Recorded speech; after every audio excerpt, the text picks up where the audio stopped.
창세기 2장 18절부터 보시겠습니다.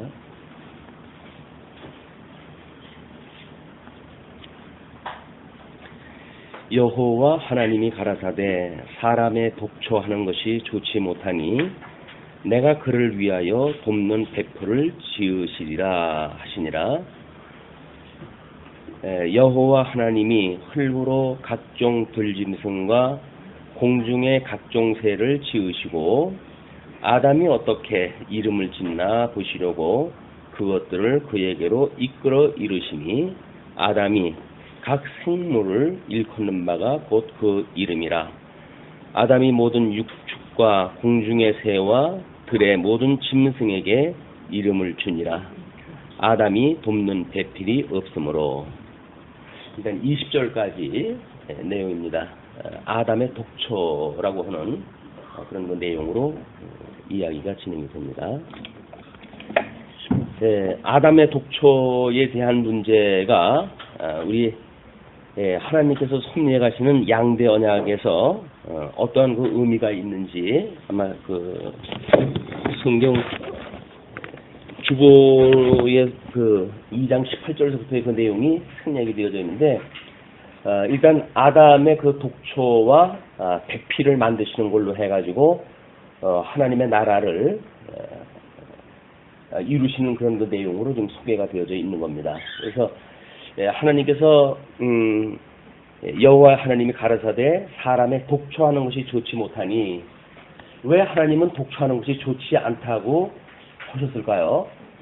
그것이 우리가 양대 언약을 이제 생각하게 되어지는 중요한 요소가 되어집니다. 왜냐하면 하나님께서는 이미 창세전서부터 그리스도 안에서 선택하기로 예정되어진 사람들이 있고 바깥에 버리기로 예정되어진 사람들이 있기 때문에 이것이 하나님의 기뻐하시고 온전하신 그리고 선하신 하나님의 뜻입니다.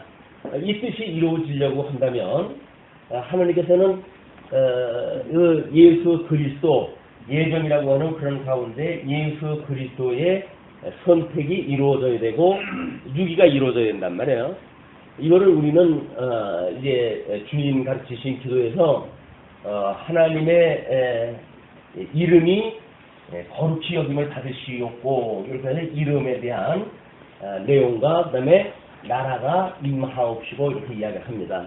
그래서 하나님의 이름이 거룩하심을 입는다고 하는 건 하나님의 의가 실현되어지기 때문에 의와 나라라고 하는 두 개의 요소로 우리가 확인을 딱 하고 있는 거거든요. 그러면 이제 이 나라가 이루어지는 일에 있어서 하나님께서는 독초, 아담의 독초를 좋아하시지 않으셨어요.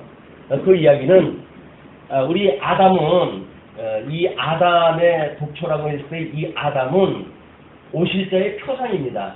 예수 그리스도의 표상이기 때문에 예수 그리스도가 이 땅에 오실 것을 보여주는 사건에 이제 그거를 설명하기 위해서 이제 이렇게 섭리를 갖다 해가는 거란 말이에요. 그러니까 지금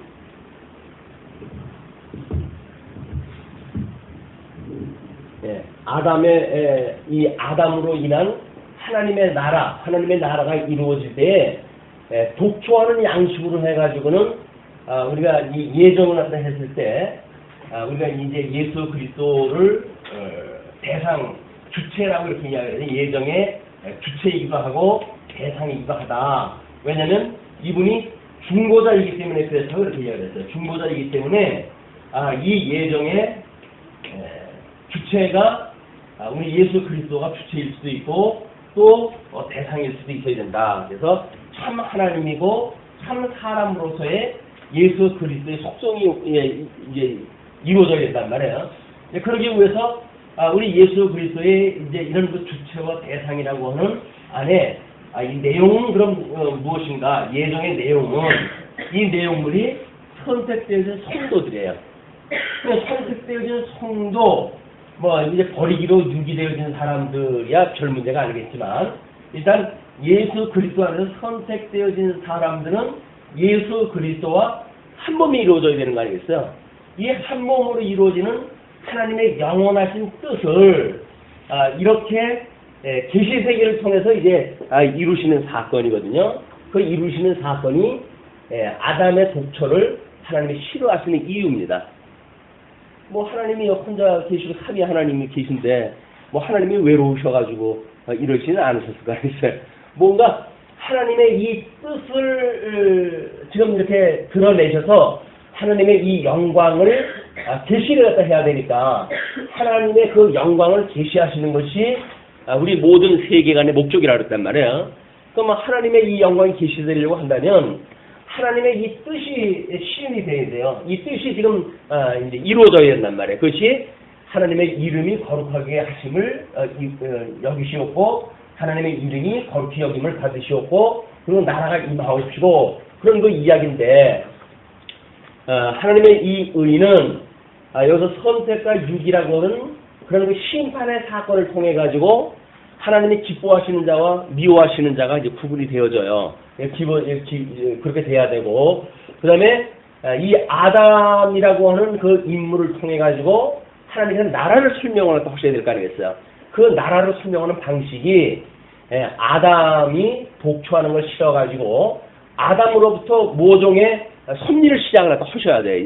이런 독초하는 걸 싫으시니까 하나님이 싫어하시는 거로부터 뭔가 질서를 잡아가시는 일이 만들어지는데 그 내용이 이제 하와를 만드시는 사건이 되겠죠. 그래서 이 아담과 하와라고 하는 이 두 인물, 남자와 여자라고 하는 두 인물이 그냥 단순히 남녀의 어떤 창조 이런 걸로 끝나는 게 아닙니다. 그리고 뭐 인간 사이의 결혼 문제 뭐 이런 걸로 해가지고 우리가 늘 이야기를 하지만 이 가시적인 하나님의 계시 세계, 이 계시로 보여준 그런 그 사건이 이 사건 자체가 목적이 아니란 말이에요.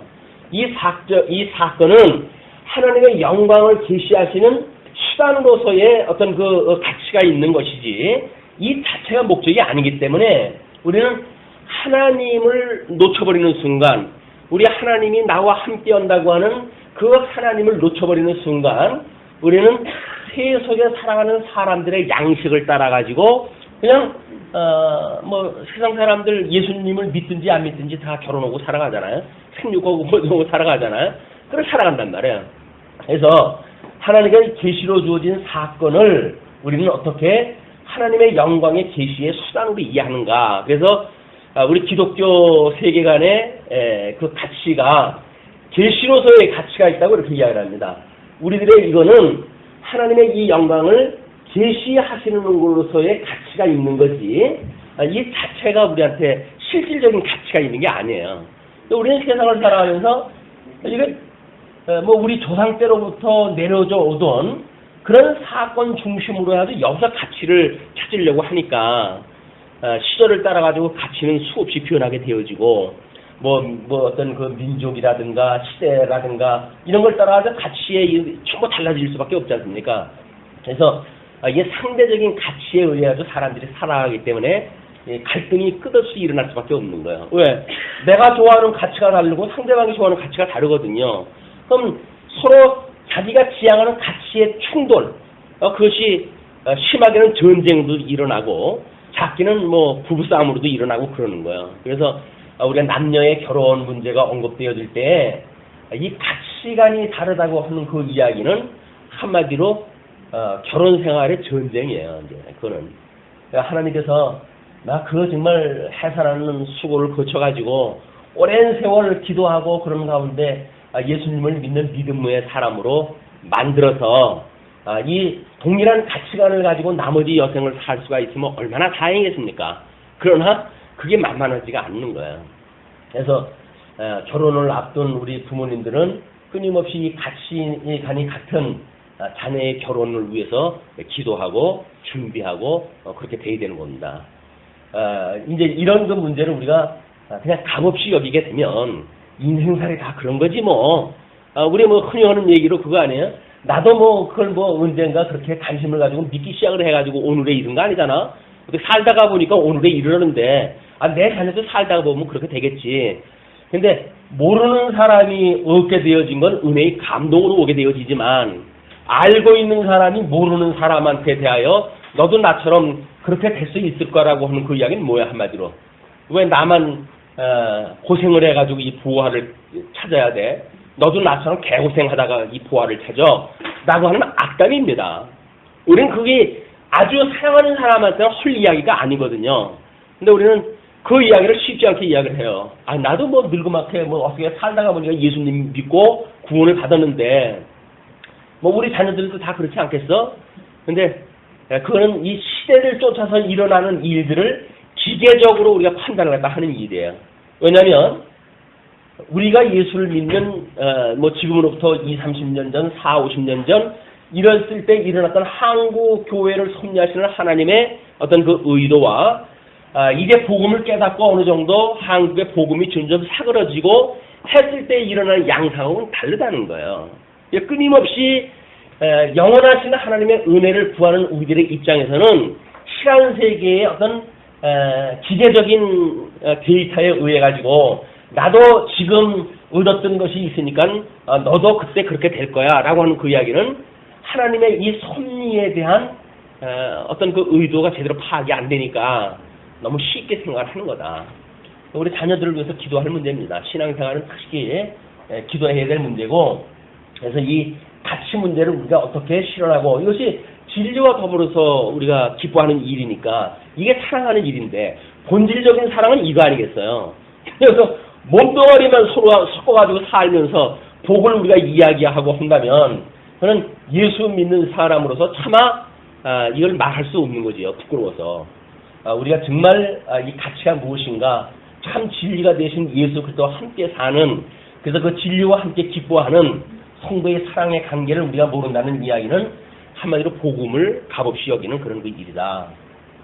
자, 그러면 아담이 독초하는 그런 것을 실어가지고 하나님께서 지금 내가 그를 위하여 돕는 배필을 지으시라 이렇게 되어 있어요. 배필.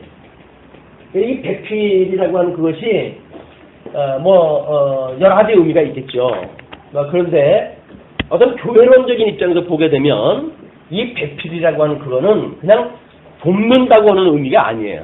이 돕는다고 하는 그런 상부상조의 그런 그 의미가 아닙니다. 이 돕는다고 하는 이야기는 독초라고 하는 그런 어떤 입장을 다르게 해주는 거니까 우리가 돕는다고 하는 의미가 있지만, 여기서 말하고 있는 이 배필이라고 하는 거는 단순히 돕는 것이 아니라 우리 예수 그리스도의 독초하셨던 예수 그리스도의 어떤 하나님께서 해가시는 이 사역이 있을 거 아니겠어요? 이것을 우리는 양대 언약 성취 섭리 역사라고 이렇게 이야기를 하는 거예요. 이제 이 사역이 그걸 이루시기 위해서 이걸 갖다 해가기 때문에 이건 필수적인 조건인 거예요. 필수적인 조건. 그러니까 이것이 남녀의 어떤 결혼 문제로 언급이 되어진다고 한다면 이게 필수적인 조건이 될 수가 없잖아요. 이게 필수적인 조건이라고 한다면 고린도서에서 사도 바울은 이제 곧 예루살렘에 환란이 오는 것을 앞두고 할 수만 있으면 나처럼 너희들 결혼 안 했으면 좋겠다 라고 하는 이야기를 어떻게 오겠어요? 이게 절대적인 가치인데, 이건 절대적인 가치가 아니에요. 결혼 자체가 이 절대적인 가치가 아닌 거예요. 결혼이라고 하는 제도를 통해 가지고 본질적인 가치가 무엇인가를 깨닫지 못하게 되면 우리는 진리 세계의 진리를 인하여 사는 것이 아니라 그냥 세상의 풍습을 따라 살아가는 거예요. 그냥 믿지 않는 사람들이 아무런 의미도 가치도 없는 바람에 나는 그런 겨와 같이 물결 흘러가는 그런 사람들을 따라 가지고 그런 사상과 조리에 의해 가지고 그냥 인생을 살아가는 거예요. 그러니까 덧없이 그렇게 살아가다가 종탄역을 만나게 되면 거기에 지옥이죠.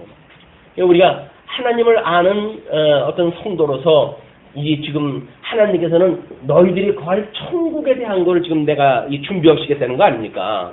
그럼 적어도 하나님의 나라가 이루어진다고 하는 그런 그 의미인데 이것이 이거를 겨우 남녀의 결혼 문제로 해가지고 이야기를 갖다 해가지고 막 설명이 이걸 끝나버린다고 한다면 우리 결혼을 할 때 주례사라든지 하는 거 대부분 이거 가지고 주례하는 거 아니에요? 성역 구절이 이거 가지고 주례를 갖다 해요. 근데 그 주례가 이 대필 문제를 이제 이야기를 했다고 하면서 어떻게 결혼 생활을 갖다 해야 돼? 가정 생활을 아름답게 해갈 것인가? 라고 하는, 결국은 이 결혼 생활로 해서 가정 생활이라고 하는 윤리 문제로 해가지고 그냥 떨어지고 마는 거예요. 근데 이 윤리라고 하는 이 문제는 물론 가정생활을 통해서 어떤 사회적인 의미가 있죠. 이것이 사적생의 원리가 어떻게 만들어지는가라고는 계시로서의 의미가 있는 거지만 이것이 본질적인 목적은 아니란 말이에요.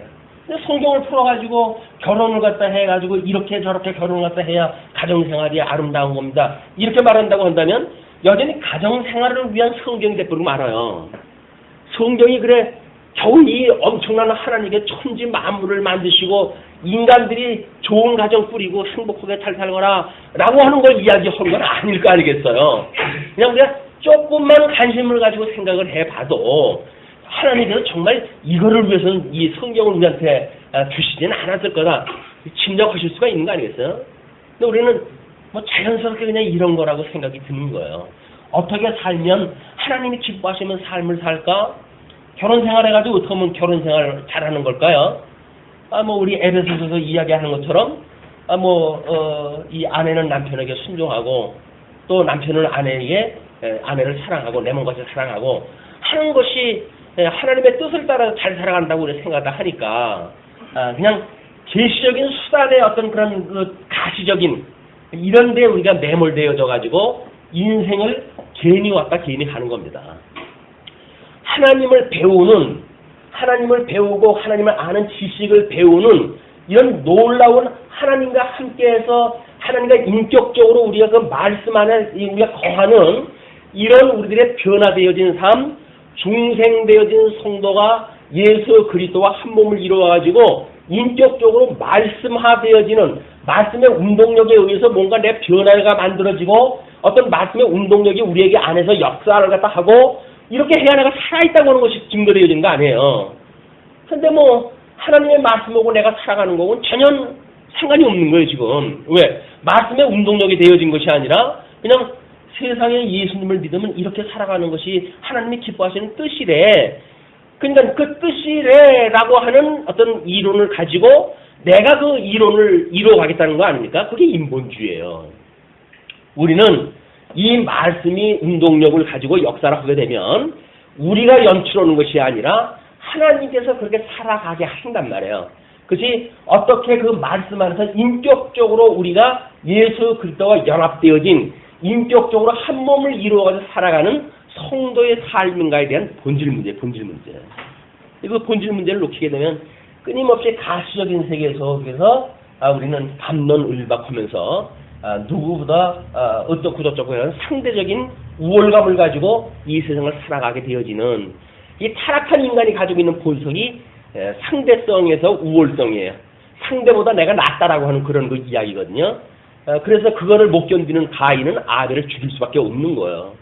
내가 형인데 동생의 제사는 하나님이 받으시고 내 제사는 하나님이 안 받으시는데 내가 그걸 내버려 둘 수가 있겠어요? 우리는 못 견뎌요. 누가 나보다 나은 꼴을 내가 못 봐요. 그건 죽여서라도 내가 제일 1인자가 되고자 하는 것이 내가 죽어도 하나님과 같이 되려고 했던 인간인데 그래 동생이 나보다 낫다라고 하는 걸 내가 어떻게 그 눈을 뜨고 그걸 보겠어요. 죽이는 거예요. 근데 그게 가인의 일만이 아닙니다. 타락되어진 인간이 가지고 있는 본성의 문제예요. 그러니까 이 계시되어진 세계 속에서 우리가 복음을 만나지 못하게 되면 그냥 그 본능을 가지고 세상을 살아가는 겁니다. 예수님을 말로는 믿는다고 하지만 예수님을 믿는 것이 아니라 성경의 그 말씀을 내가 뭔가 거기에 적용을 시키고 내가 뭔가를 거기에다가 맞춰가지고 내가 하나님의 뜻에다 내가 뭘 맞춰가지고 살아간단 말이에요. 그거는 계시로서의 가치가 있는 세계가 아니에요. 하나님께서는 내가 이렇게 언약대로 이루어 가신다는 거예요. 내가 언약대로 이루어 가시는 그 놀라운 영광을 우리들로 하여금 보이게 해서 우리는 그 영광의 노래를 보고 찬송을 하는 거예요. 그것이 주님께서 가르쳐 주신 기도의 제일 마지막 부분이에요. 나라와 권세와 영광이 영원히 아버지의 것입니다. 이걸 고백을 하면서 살라고 지금 우리한테 이 역사를 섭리해가는데 우리는 하나님 앞에 그런 신앙 고백을 하는 것이 아니라 어떻게든지 이 땅 눈에 보이는 세계 속에서 남보다는 우월감을 느끼면서 살아갈 수 있게 해주세요. 예수 믿는 사람으로는 덕이 안 되지 않습니까 하나님? 예수 믿는데 다른 사람보다 내가 잘 살아야지. 어떻게 나를 몰살게 해가지고 안 믿는 사람들이 나를 우습게 여기고 이렇게 하면 도대체 이게 무슨 꼴입니까? 우리는 마치 그렇게 하는 것이 하나님의 영광을 위한 일이라고 스스로 생각을 하기도 하고 그렇게 간구하기도 해요. 그런 하나님께서 영광을 위하여 예수님 십자가에 못 박아 죽게 오십니까? 만약 그런 하나님이라고 한다면 그런 하나님이 하나님의 아들이신 독생자 예수 그리스도를 십자가에 못 박아 죽는 데까지 보내시겠느냐고요. 다른 사람들이 얼마나 예수님을 조롱을 하고 비웃고 그 옷을 벗어가지고 제비를 나누고 하고 침뱉고 채찍으로 때리고 하는 그런 그 일들을 하는 자리에다가 하나님의 독생자를 어떻게 내려보내 주실 수가 있겠어요. 우리는 우리들이 만들어 놓은 하나님이 있다니까요. 그게 우상이에요. 우상. 성경에 계시되어진 하나님이 아니라 우리들이 만들어 놓은 하나님이 있어요. 그걸 우리가 이렇게 만들어가지고 만사를 언약대로 이루시는 여호와 이분께서 주시는 걸로 해가지고 뭔가 부족한 거예요. 그 부족하기 때문에 우리들이 무언가 다른 신을 만들어가지고 이 우상으로부터 무언가를 도움을 받겠다 그 이야기예요. 그래서 우상 숭배하는 얘기예요. 하나님으로 우리 족함이 없어요. 하나님 믿는다고 해봤더니 맨날 뭐 애매한 고난이나 하게 하시고 차마 나이 먹은 뭐 이 사람들이 당치 못할 그런 그 일들을 주시는 하나님. 아 도대체 이게 뭔 일입니까 하나님. 그래도 뭐 하나님 뭐 우리가 그 말씀을 가르치고 뭐 이런 그 일들을 갖다 한다고 그러는데 왜 저를 갖다 이렇게 애매한 고난을 주십니까? 이것이 만약에 해석이 안 된다고 한다면 그럼 누가 너보고 그거 그랬어? 그럴 거 아니겠어요. 아니 너 가르치지 않으면 다른 사람 놓고 가르칠게. 그거 싫어? 내려와. 우리 주님이 그래요. 너 그거 하기 싫어? 내려와. 왜요? 하나님께서는 우리들한테 이 고난을 받는 가운데 그래도 그 일을 기쁨으로 감당하는 그를 우리 하나님께서 보시고 얘가 내 사랑하는 자식이란다, 내 자녀란다, 내 거룩한 백성이란다 라고 하는 걸 자랑을 하고 싶으신 거예요. 근데 우리는 그런 백성이기보다는 나를 위한 어떤 세상이 주어져야지 어떻게 그런 만날 고난당하는 그런 삶을 살게 하십니까? 이게 우리가 잘못 알고 있는 신간에 대한 오해란 말이야. 우상을 믿는 거고 하나님 믿는 거고는 사실 애매합니다. 그 관계가 애매해요. 말로는 우리가 하나님을 경외한다고 그러지요. 근데 대부분은 우상을 섬기면서 사는 거예요. 우리가 만들어 놓은 신을 가지고 나는 그래도 하나님을 이렇게 잘 믿으니까 나한테는 상을 주셔야지 하나님 이렇게 이야기를 하면서 살아가요. 근데 정말 우리가 상 받기 위해서 이 세상을 살아가는 겁니까? 이미 우리는 예수 그리스도로 말미암아 구원을 받았다고 한다면 이미 우리는 상급을 받은 사람들 아닌가요? 그래서 그 놀라운 상급 때문에 하나님의 이 기업의 영광을 찬송하고 의의 영광을 찬송하고 그러면서 살아가는 것이 주님의 몸된 교회에서 우리가 이상을 삼고 살아가는 교회 생활 아닌가요? 여전히 뭔가 기브 앤드 테이크에 내가 신앙생활 이 정도로 하면 주님께서 나한테 이 정도 보상을 해줘야 되지 않겠습니까? 라고는 신앙생활을 마치 성경적인 신앙생활이라고 오해하지는 않으시는가요? 우리는 대부분 그런 오해를 다 하고 있어요. 예, 우상이 멀리 있는 것이 아니라 바로 우리 타락되어진 그런 그 인간들은 이걸 끼고 살아요. 그냥 하나님께서 우리 가나안 땅에 이스라엘 백성들을 언약 자손들을 들어가게 하시는데 왜 일곱 족속을 두어가지고 우상 숭배를 갖다 하게 하시나요? 너희들 주변머리가 그렇다는 거예요. 너희들 본질이 이거라는 거예요. 너희들이 원래 악마의 새끼라는 거예요. 독사의 자식이라는 거예요. 이걸 깨닫게 하시기 위해서 우리한테 이 속에다 집어넣는 거예요. 가나안 땅, 약속의 땅, 적과 꿀이 흐르는 땅이지만 일곱 지파를 그냥 일곱 족속을 남겨둬가지고 우상을 숨겨면 살아갈 수밖에 없도록 만들어 놓으시는 거예요. 여기서 우리들이 죄를 깨닫고 끊임없이 하나님의 이 의를 구하고 살아가는 일이야말로 이 세상 속에서 살아가는 의미지. 우상하고 적당히 짝 맞춰가지고 양다리 거쳐가지고 여기서 뭔가 세상 사람들 앞에서 영광이라 누리면서 살겠다. 그냥 헛된 영광이에요. 그걸 허영심이라고 이렇게 얘기한다. 허영심. 헛된 영광을 누리는 마음. 허영심이에요. 이 허영심이 우리들한테 여기서 다른 사람에 비해 가지고 내가 높다, 내가 크다, 내가 많다, 내가 강하다, 내가 부하다, 내가 귀하다 라고 하는 걸로 지금 자랑 삼겠다는 거 아닙니까?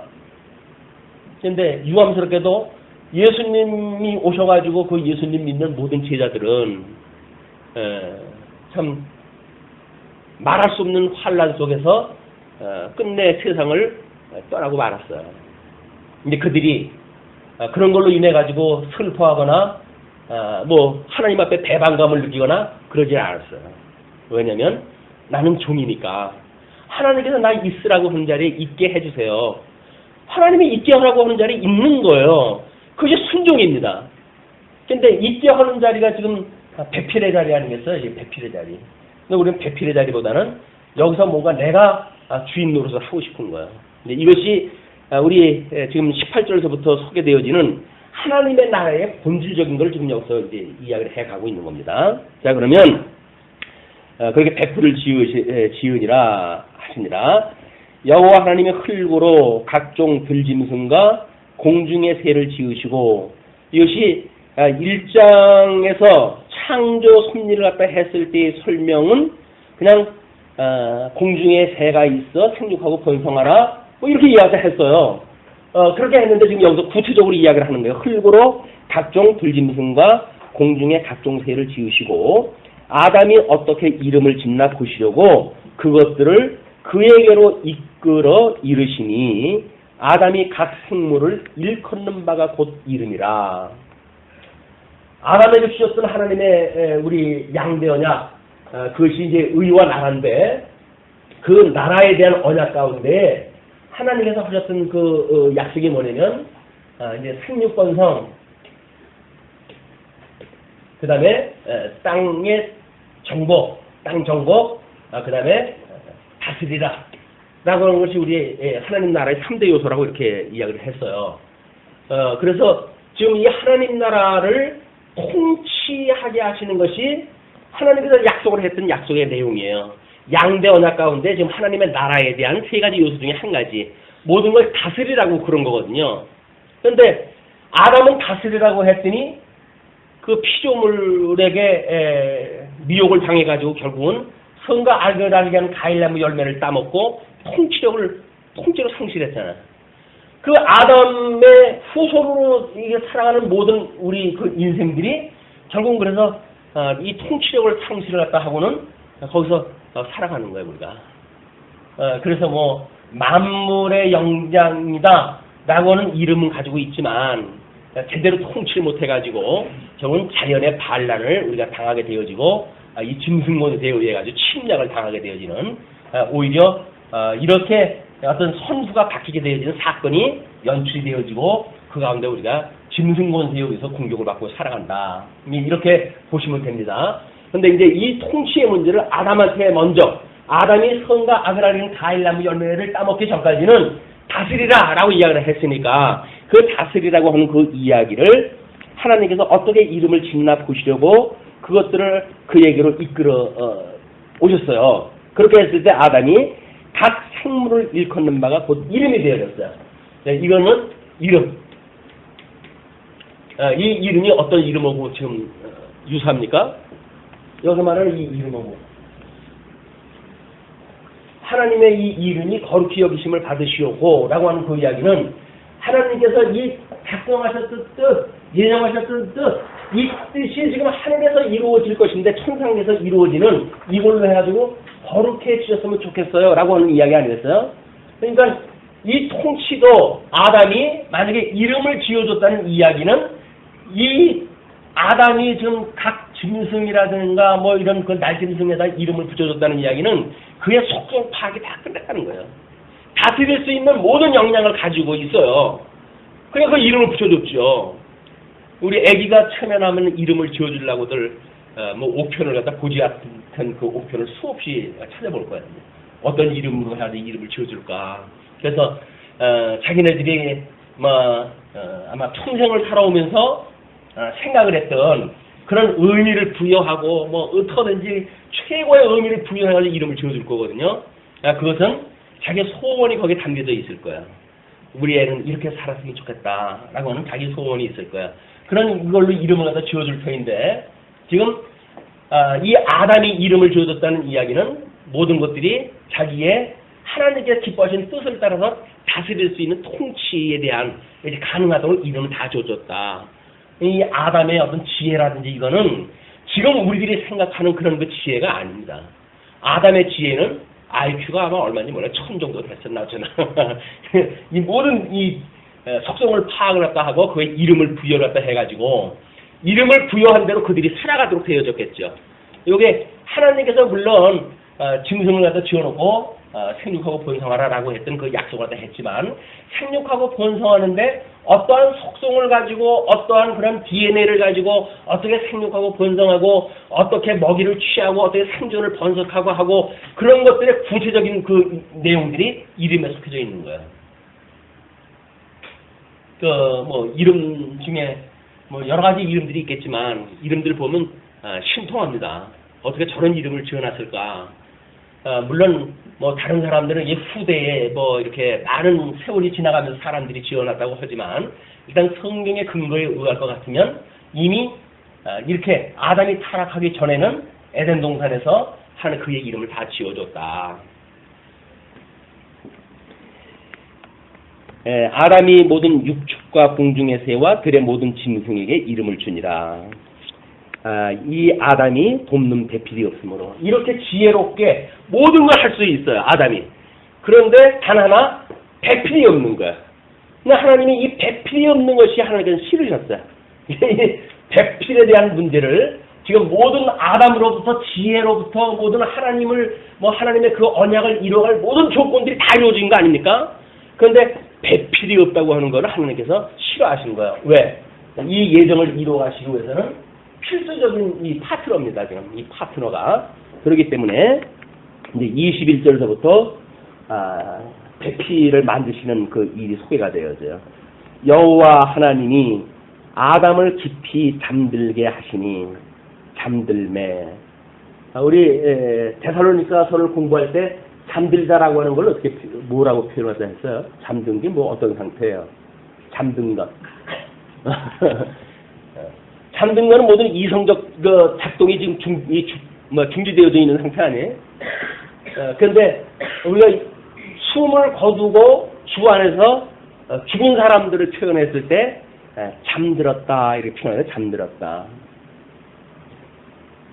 영원하신 우리 성자 하나님 예수 그리스도께서 이 땅에 오셨던 사건이야말로 아담이 지금 깊이 잠들어 있는 상태인 거예요. 하나님과 늘 영원한 그런 그 교통 가운데 있으실 하나님께서 잠시 이 땅에 와가지고 우리 지금 사도신경에서는 생략되어져 있지만 십자가에 못 박아 죽으시고 그리고 음부에 내려가사. 우리 과거의 사도신경에는 음부에 내려가사라고 하는 것이 포함되어져 있어요. 그런데 뭐 일설에 의할 것 같으면 한국에서는 왜 그것이 없어졌는가?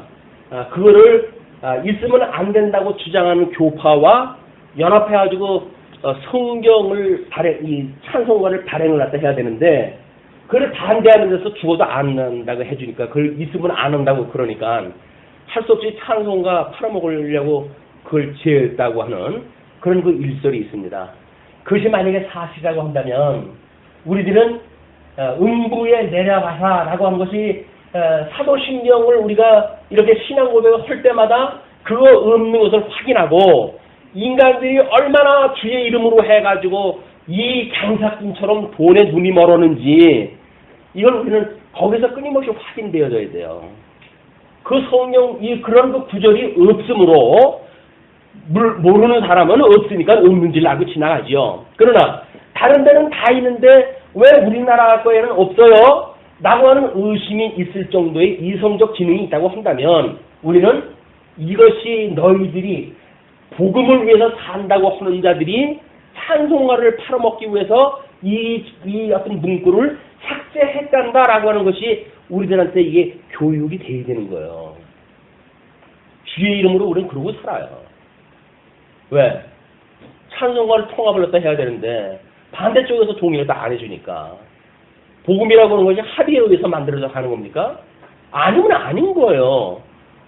그러나 통합을 갖다 해가지고 책을 팔아먹는다든지 이렇게 할 적에는 숫자가 이 책을 뭐 판매 숫자에 의해서 수익이 올라가는 거 아니겠어요? 그렇다고 해서 뭐 그것이 전부 자기 돈 되는 것도 아닌데 그러고 살아야 될는지는 모르겠어요. 다 인생이 그거 사니까 너나 할 것 없이 당연하다고 한다면 어쩔 수 없습니다. 그러나 음부에 내려가사라고 하는 그 이야기야말로 예수 그리스도가 십자가에 못 박아 죽임을 당하셨을 때 해가 빛을 잃잖아요. 해가 빛을 잃어요. 그럼 음부의 상태인 거예요. 지금 이 땅이 하나님의 질서를 잡아줘가지고 지금 태양이 빛을 내고 뭐 이 공정과 자전에 의해 가지고 24시간 우리는 뭐 어떤 시간과 절기를 따라가 살아야죠. 하나님의 이 은혜의 능력으로 붙들고 있기 때문에 가능한 거예요. 그러나 하나님께서 그걸 놔버리게 되면 태양이 빛을 잃어버린다니까요. 그게 나중에 궁극적으로 마지막 날 우리 채지 불에 녹는 것과 같이 만들어 놓은 땅의 상태고 하늘을 두루마리처럼 하나님께 말아버리시는 최종적인 우주적 심판의 문제예요. 그거를 하나님이 이렇게 심판하실 것을 지금 예수님이 십자가에 못 박아 죽으심을 당하실 때에는 하나님께서 태양의 빛을 잃게 하심으로써 그걸 보여주신 거예요. 거슬러 올라가 지금은 예수님, 이 아담, 오실자의 표상인 그 아담을 깊이 잠들게 만드신 거예요. 그리고 그렇게 어떻게 하셨어요? 그리고 아담을 깊이 잠들게 하시니 잠들매 그가 그 갈빗대 하나를 취하고 칼로 대신 채우시고 예수 그리스도가 옆구리에 창을 약간 맞을 수밖에 없었던 실체적인 우리들의 이 실체적인 역사 속에서 일어난 그 현장은 이거를 증거하시는 일이에요. 지금 이 독생자로 오실 이 아담이 갈빗뼈를 갖다 빼내기 위해서는 이 열어야 될 거 아니겠어요. 그 갈빗뼈를 갖다 취해가지고 흙으로 그 갈빗뼈를 빼가지고 다시금 뭐 이제 흙으로 해서 채우시고 살로 채우시고 그리고는 하와를 만드셨단 말이에요. 아담은 옆구리가 찔릴 수밖에 없도록 이미 하나님께서 이 프로그램이 되어져 있는 거예요. 그러니까 예수 그리스도가 십자가를 못 박아 죽음을 당하셨다라고 하는 문제만 가지고 우리가 어떻게 주님이 그러실 수가 있어요? 주님, 우리 같은 죄인을 위하여 주님께서 그렇게 돌아가셨단 말입니까? 주님께서 그 창 맞았던 자리에 손가락을 놓지 않고는 믿지 못하는 우리들의 이 믿음 없음을 용서해 주세요라고 이야기를 하지만 우리들의 조상들은 이때서부터 이미 십자가의 사건은 이미 하나님 보여주신 사건이란 말이에요. 여기서 예수 그리스도의 십자가의 죽으심의 사건을 보십니까? 우리를 위해서 어떻게 이 본능 대표를 만들기 위해서 아담의 옆구리를 갖다 하나님이 찢어내셨는지 이것이 보이십니까? 그래서 우리 그 찬송을 부른 거야 아까. 왜 벼랑간 아담을 만들고 뭐 이렇게 하는데 벼랑간 피 흘리신 예수 그리스도에 대한 찬송이 나오느냐 이걸 생각하실 것 같지만 이거야말로 복음의 진수인 거예요. 복음의 진수. 어디든지 하나님의 의와 하나님의 나라를 이루시는 역사 섭리로 해가지고 만사를 지금 이루어가시는 일이기 때문에 어디든지 하나님의 이 양대 언약을 우리가 발견해내지 않으면 과거에는 우리가 십자가의 사건만 이야기를 했죠. 어디를 가도 예수 그리스도의 십자가의 사건이더라 이렇게 왔잖아요. 또 우리 이제 그 뒤로는 어디를 봐도 다 하나님 나라에 대한 일이더라 이렇게 또 봐왔잖아요. 근데 오늘날 보니까 뭐예요? 의와 나라에 대한 양대 언약이 골고루 이것이 어디 성경을 봐도 다 있는 거로구나. 이걸 확인하는 거예요, 이게. 그래서 이 양대 언약 가운데 하나님의 의를 이루시기 위해서 이 아담은 자기의 옆구리를 이 갈빗뼈를 갖다가 빼내가지고 굽는 배필을 하나님이 만드실 수밖에 없도록 이미 이 뜻을 영원전에 가지고 계셨던 뜻이에요. 여기서 지금 하늘에서 이루어지는 사건, 천상계에서 실체적으로 이루어지는 사건을 계시세계를 통해서 보여주는 사건이다. 자, 그러면 대신 채우시고 살로 채우시고 우스갯소리로 아담은 그래서 남자는 여자보다 갈빗뼈 하나가 적지 않느냐라고 그러는데 성경을 그냥 문자적으로만 제대로 읽어도 그런 것이 없다고 하는 걸 보이죠. 살로 대신 채웠으니까 숫자는 다 있는 거죠. 남자 거는 하나가 적다고 하는 그런 낭설이 교회 내에서부터 만들어졌다고 하는 그런 옛 이야기가 있습니다. 그리고 여호와 하나님이 아담에게서 취하신 그 갈빗대로 여자를 만드시고 이거는 갈빗대 이 독초하는 아담의 갈빗대를 통해 가지고 이 배필을 만드셨어요. 그러니까 이 배필은 원래 어디에 있던 거예요? 아담의 옆구리에 있던 거예요. 옆구리에. 근데 이걸 모르니까 여기서 남녀간에 이 파트너가 없으면 옆구리가 시렵다고 이렇게 이야기하고 그러는데 예수 그리스도를 믿으면서 그런 그 이야기는 있을 수가 없는 거예요. 왜? 이분 안에 우리가 있는데 예수님이 끝없이 내 안에 너 있다. 내가 하나님 안에 있는 것처럼 너희들이 내 안에 있는 거야. 라고 설명을 하는데 이게 성리학적으로 익숙해져 있는 우리들한테는 감이 안 오는 거야. 우리 예수님 안에 있다고 하는 게 뭡니까? 인격적으로 한 몸이 되어졌다는 거예요. 이 말씀, 진리 안에 우리가 이미 파묻혀 산다는 거예요. 예수를 믿는다는 이야기가 뭐예요? 돕는 배필로 해서 아담과 한 몸이 이루어졌다는 거예요. 그런데 한 몸이 이루어졌다고 하는 개념이 없으니까 우리 예수님이 지금 하나님 보좌 우편에 계시면서 내가 얼마 안 있으면 이제 세상을 심판하러 올 거야. 그러나 심판하기 전에라도 내가 너한테 언제 일이 다 끝나게 되면 너 여기서 하는 일이 다 끝나면 내가 오라고 그럴게. 라고 이야기를 할 때마다 우리가 뭐라 그래요? 안 돼요, 주님. 저 좀 더 오래 있어야 돼요. 아니, 사랑하는 분이 너 이제 사역 끝났으니까 빨리 와서 나하고 같이 여기서 함께 천국에서 영원공도로 함께 살자꾸나? 라고 초청을 왔다 하는데 주님, 무슨 말씀을 그렇게 하세요? 지금 여기서 평균 연령이 얼만데 내가 저주받지 않았다고 한다면 적어도 평균 연령만큼 살아야 될 거 아닙니까? 그게 사랑하는 사람한테 우리가 이 답신을 보내야 될 내용인가요? 그것도 한 번으로도 그 답신을 하는 게 아니잖아요. 기도할 때마다 하잖아요. 기도할 때마다. 평균 수명 이상도 살게 해달라고. 그것도 또 강건하게, 건강하게 이렇게 해가지고 살겠다는 거예요. 왜? 주의 일을 열심히 하기 위해서. 주의 일을 열심히 하기 위해서. 주의 일이 주의 일인지 이쪽의 일인지 모르지만 주의 일 열심히 하기 위해서 우리는 강건하게 우리 백수라도 하게 해달라고 그러는데 만약에 주님께서 우리 이 준비하셨던 나라가 아름다운 하나님의 나라고 우리 하나님께서 주시는 것이 복이라고 느껴지면 신령한 복으로 우리한테 주시는 것이라고 한다면 주님이 오라고 하면 오늘이라도 우리가 옷 벗고 주님 제발요 라고 할 수 있을 만한 곳이 아닌가요? 그러기에는 머나먼 당신인가요? 우리 주님하고 우리 사이가 그러기엔 너무나 머나먼 당신이에요? 그냥 우리 예수님을 인격적으로 믿는 게 아니라니까요. 뭔가 관념적으로 생각을 하는 것 뿐이지 실질적인 삶 속에서 내가 오늘이라도 주님한테 가고 싶어요 라고 하는 열정이 없어요. 그런 마음도 없어요. 이 땅에 남겨둔다고 한다면 사도 바울처럼 복음을 전해서 좋고요. 주님. 그런 의도가 있으면 모를까. 그런 의도도 없으면서 오라고 그러는 건 싫대. 왜? 개똥밭에 불러도 이승이 났거든요. 이 우리 조상들이 여기서 이게 늘 끊임없이 우리들한테 쇠뇌시키던 일이에요. 야, 죽으면 다 허당이다. 정말 그럴까요? 그런데 이렇게 본질적으로 다른 가치관을 가지고 있는 사람들이 지금 일련의 이 세상에서 일어나는 사태에 대하여 이런저런 이야기를 하잖아요.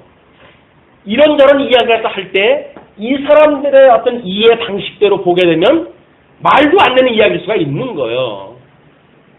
근데 그거를 또 이쪽 사람들한테 귀에다 듣기 좋은 소리로 설득을 갖다 해야 된다고 해가지고 아름다운 소리로 어떤 그 사건을 해석을 해주려고 그러니까 하나님의 이 영광에 대한 것이 정상적으로 선포가 되지 않는 거예요. 왜? 맞아 죽을까봐 힘들거든요. 무섭거든요. 다른 사람들 욕먹을까봐 무섭거든요. 그런데 21세기 이후 포스트 모더니즘이 우리들의 모든 정신세계를 장악을 갖다 하고 이 공중권세를 잡은 자들이 얼마만큼의 지금 이 문화를 일구고 가냐면 말도 못해요. 지금 이 세상 권세들이 지금 여기서 만들어내는 모든 문화의 공간들 이것이 거의 쓰레기 수준이에요. 쓰레기 수준. 근데 쓰레기 수준으로 우리 여겨집니까? 너무나 멋있잖아요. 어떤 사람이 그렇게 이야기를 했잖아요. 좀 박자가 빠른 노래를 찬양대에서 그걸 했대요. 그랬더니 한쪽에서 그러더래요. 우리 교회가 어떤 교회인데 그런 노래를 갖다가 이 찬양대회가 할 수가 있느냐라고 해가지고 발끈하더래네요. 참 웃기는 일이에요. 여기서 일어나는 어떤 현상적인 사건을 그것이 절대적인 선으로 보는 거예요. 그런데 피아노가 교회에 들어오는데 100년이 걸렸잖아요.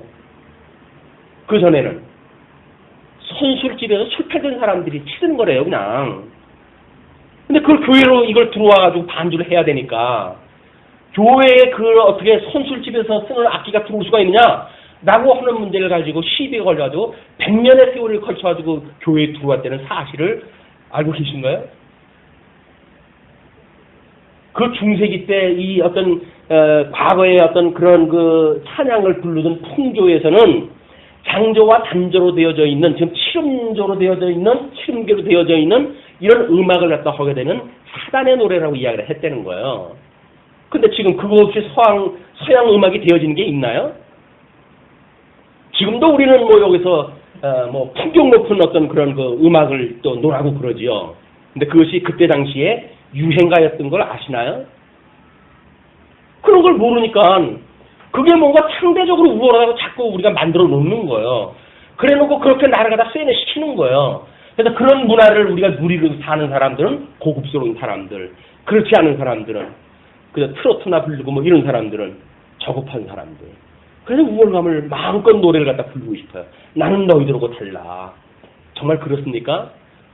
본질은 똑같아요.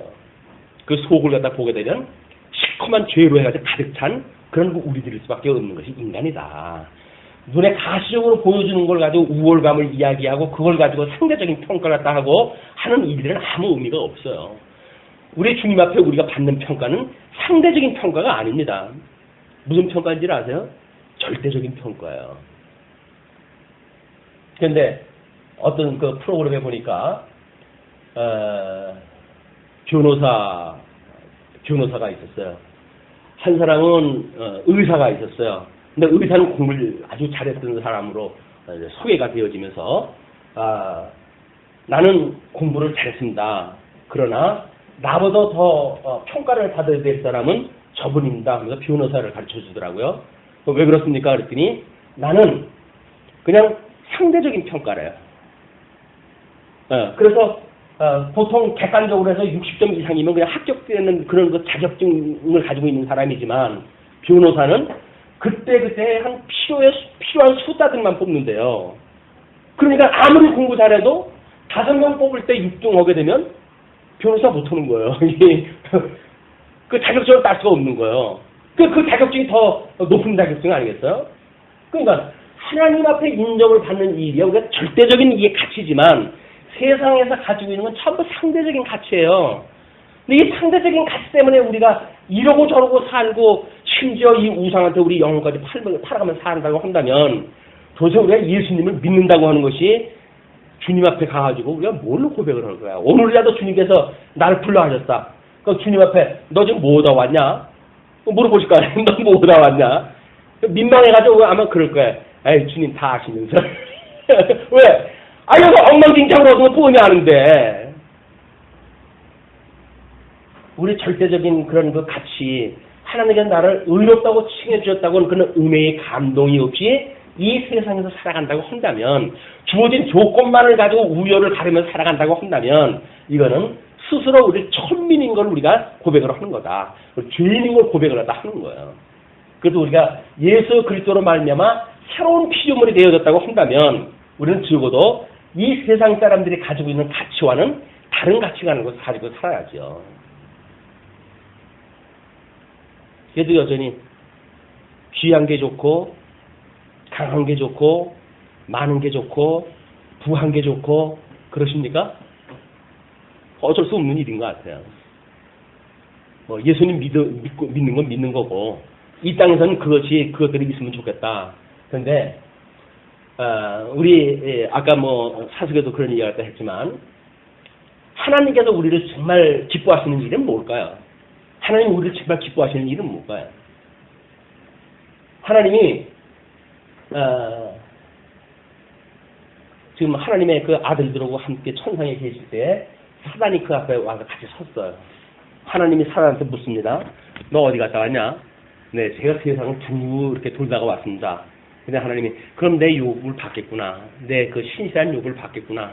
세상에 해처럼 신선한 애가 없단다 하고 칭찬하다 해줬어요. 그때 사단이 바로 에이 주님 그렇게 잘 먹고 잘 살게 해가지고 안 믿는 사람이 어디 있어요? 사단은 꼭 걸고 넘어져요. 하나님은 어떠한 여건 속에서도 나에게 충직한 나의 종이야 얘는 내가 언약대로 이루어진 걸 그대로 실현되어지는 나의 영광을 계시되어진 나의 계시의 도구란다 라고 하는 걸 보여주고 싶은 거예요.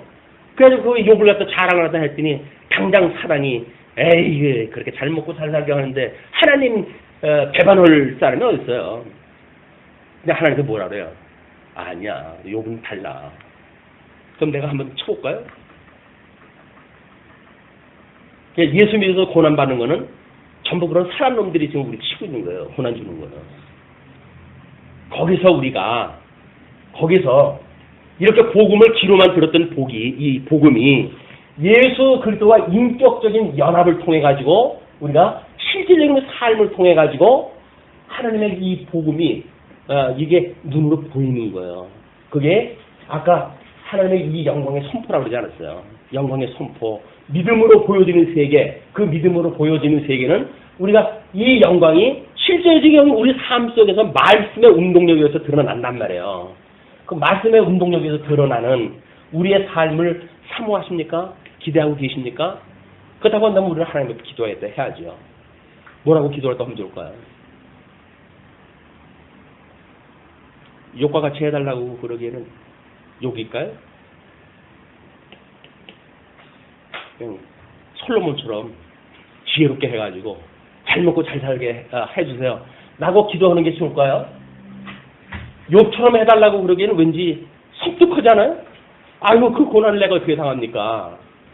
그런데 그 욥의 고난은 우리 아담의 고난이었었고 예수 그리스도의 고난이었던 거예요. 그걸 미리 보여주는 예수적인 고난이었다고요. 그냥 그렇게 욥처럼 고난을 받고 싶어도 그만한 우리 고난을 갖다 받지는 않아요. 우리들이 받는 고난은.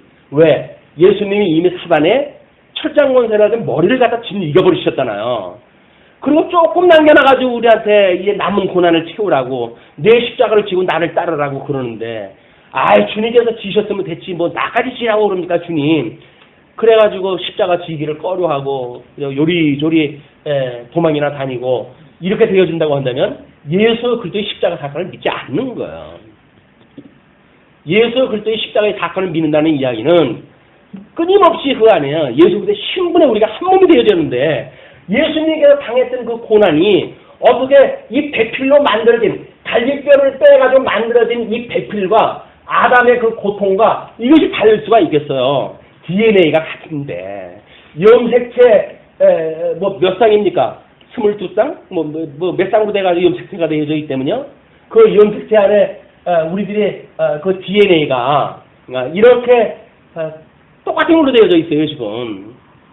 모르겠어요. 처음에 만들 적은 하나님께서 염색체를 갖다가 아담은 남자니까 뭐 YX를 만들 텐데 이 하와는 뭐 우리 그 이후에 나타나게 되면 XX 염색체를 가지고 있겠지만 여기 YX 해놓고 이 배필 우리 하와의 염색체는 뭐였을까 궁금해요 이게. 왜냐하면 여기서 태어나는 이 수많은 인종들이 결국 YX와 XX의 염색체에 의해 가지고 모든 DNA가 이 번식을 한 거 아니에요. 생육 본성을 한 거 아닙니까? 그래서 뭐 어떻게 외택을 갖다 하고 아니면 친택을 갖다 하고 그 우월한 유전자만 골라가지고 뭔가 그 2세가 만들어지고 3세가 만들어지고 4세가 만들어지고 해가지고 오늘날까지 이루어진 거예요 이게. 생육하고 본성하라고 했던 그런 그 이유가 여기에 DNA로 해가지고 수많은 그런 것은 그 인자가 유전인자가 똑같아요. 다 하나님께서 만들어놓은 유전인자가. 그래서 아담이 우리가 하나님한테 불순종했는데 왜 모든 인간들이 죄악 가운데 있어야 되느냐라고 이야기했다 하는데 아니 아담이 죄 가운데 있어가지고 이미 사망권 내쫓겼는데 사망 가운데 살아가는 인간들이 똑같이 어떻게 다르겠어요. 그러니까 아담 한 사람이 죽었는데 뭐 대표성 때문에 그렇다라고는 신학적인 의미를 갖다 부여하는데 하나님께서 아담을 내쫓아버렸거든요. 선악을 알게는 과일나무 열매를 따먹어 죽게 만들었거든요. 그 영혼이 죽은 거예요. 또 우리 죽은 자에서 태어났고 죽은 자에서 잉태가 되어진 사람들이에요.